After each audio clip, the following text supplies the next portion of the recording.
Usted y yo pagamos impuestos para tener seguridad, salud, vías sobre las que transitar. Y resulta que un grupo de ampones montó una estructura muy eficiente para quedarse con esa plata. Crean empresas, partidos políticos, una marca que los legitima, democracia. Incluso estructuraron grupos armados para controlar por las malas a los que no se dejan dominar por las buenas.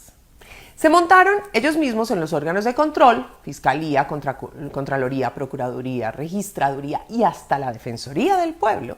Y con eso se aseguran de que ellos sean quienes se tengan que investigar a ellos mismos. Mientras tanto, la inmensa mayoría de este país, los ciudadanos de a pie que cumplen con su parte del acuerdo, son amedrentados o asesinados en los territorios, no tienen efectivamente el derecho a la salud, a la educación, que pagan con sus impuestos. Y no hablemos de vías, de justicia o de otros tantos derechos que nos han dicho que son servicios para que no nos vayamos a quejar. De eso hablamos cuando hablamos de corrupción.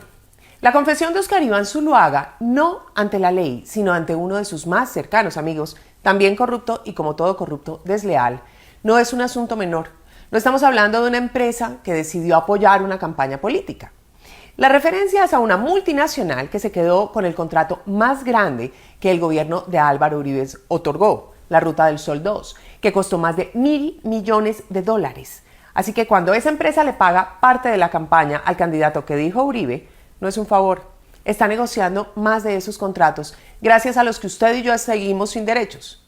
Y cuando Alexander Vega, mientras era presidente del Consejo Nacional Electoral, el órgano que debía investigar y sancionar, le dice a Óscar Iván Zuluaga que el tema debe quedar en tablas entre él y Santos, no está protegiendo la institucionalidad del país.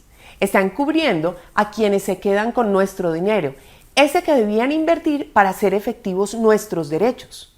Y cuando Carlos Camargo, que hoy es el defensor del pueblo, pero que entonces era magistrado ante el Consejo Nacional Electoral, hace una ponencia pidiendo que se archive el proceso, no está siendo imparcial. Está parcializado del lado de quienes nos tienen a usted y a mí sin derechos, porque aunque hoy diga que no tenía evidencia, semanas antes de esa ponencia la Fiscalía había dicho que sí la tenía y que se la había enviado.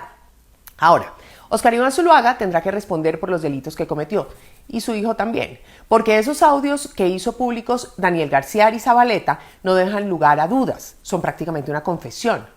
Bien que paguen, pero la responsabilidad no es ni puede ser solamente suya. La Ley 30 del 94 establece que los partidos políticos tienen la obligación de garantizar las calidades morales y el acatamiento a la ley de sus candidatos. Así que el Centro Democrático tiene responsabilidad en este asunto. No es suficiente con que pongan trinos o que Uribe otra vez se sienta engañado y triste, porque lo mismo nos ha dicho de los militares que cometieron los falsos positivos, de Jorge Noguera, de Pedro Juan Moreno y la Coneja Hurtado, entre tantos otros. Como tampoco es suficiente con la escueta carta de un renglón con la que Óscar Iván Zuluaga renunció al Centro Democrático, ni con que nos digan que Iván Duque se fue al baño justo cuando se arregló el tinglado de corrupción en una reunión en Brasil entre los Zuluaga y la gente de Odebrecht.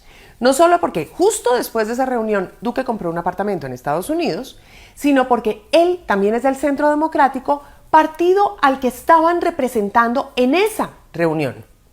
El que no es tan claro que milite, al menos formalmente, en ese partido es Tomás Uribe, que en su calidad de hijo del entonces presidente, jefe político del Centro Democrático, sirvió de mediador entre los Nule, hoy presos por corrupción, y la gente de Odebrecht en Panamá.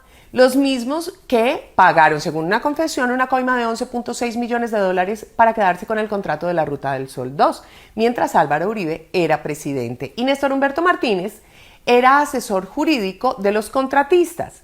Sobra decir que luego Martínez fue designado fiscal y en ese puesto era el encargado de investigar el escándalo de Odebrecht y señalar a los culpables, sus jefes y socios. Los nombres se repiten en distintos momentos y ocupando distintos cargos, unas veces como políticos o como ministros y luego en órganos de control o como asesores de los contratistas del Estado. Pero hay un nombre que se repite con más frecuencia que los demás: Álvaro Uribe Vélez. No puede ser que a estas alturas alguien crea que él nunca se entera de nada, que le dio tanta libertad a sus ministros y a sus militantes que ellos deciden sin que él ordene, que todo el mundo lo traiciona. Pero hasta ahora, por ninguno de los delitos que han cometido sus más cercanos alfiles, él ha pagado nada legalmente. Esperemos que no pase lo mismo con el hoy registrador Alexander Vega, que fue puesto en evidencia en los audios de Zuluaga Contra él todavía no hay ningún proceso judicial y en sus manos está garantizar la transparencia de las elecciones del próximo octubre. Hágame el favor. El que sí tendrá que comparecer es Óscar Iván Zuluaga con su hijo el próximo lunes 10 de julio, cuando está citada la audiencia de imputación de cargos. Y según se supo, la Fiscalía no va a pedir medida de aseguramiento, ni prohibición de salir del país, ni casa por cárcel, nada. Por ahora solo imputación. Y la imputación la lleva la Fiscalía de Francisco Barbosa, amiga de Duque, y seguimos repitiendo los nombres. Los que las hacen, las investigan y las archivan. Café Picante.